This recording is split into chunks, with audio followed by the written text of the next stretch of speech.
that we are going to explain it in this video as the physical states of hydrocarbons. How to determine the physical state of a hydrocarbon based on its melting and boiling points. What you have to do is to draw the axis. On this axis you have to locate the melting point and the boiling point of the given hydrocarbon. And then you have to compare the temperature of the hydrocarbon with the melting and boiling point. If the temperature is lower than the melting point, then this hydrocarbon exists in a solid state. If the temperature is between the melting and the boiling point, then this hydrocarbon exists in liquid state. If the temperature is above the boiling point, then the hydrocarbon exists in gaseous state. Let's take the following example.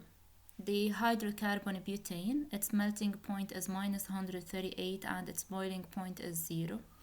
You have to indicate the physical state of a butane at each of the following temperatures to justify your answer. In the first part, at T equal 30. What you have to do is to compare between the given temperature T equal 30, the melting and the boiling point of butane. T equal 30 is greater than the boiling point. It's greater than 0. For this reason, in part A, butane exists in gaseous state since T equal 30 is greater than 0. In the second part, at T equal minus 10, minus 10 is smaller than the boiling point. It's lower than the boiling point, which is 0, but it's higher than the melting point. Minus 10 is greater than minus 138.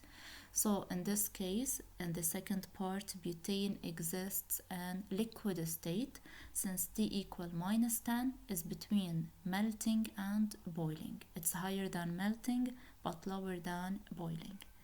In the last part, at T equal minus 50, minus 150, minus 150 is lower than minus 138, which means that it's lower than the melting point. Since the given temperature is lower than the melting point, then a butane in this part exists in solid state.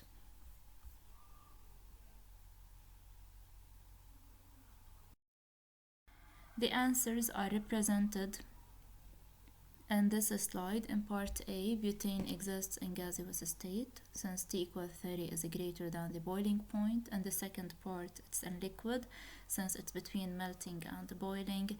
And the last part, it's in solid state since it's lower than the melting point.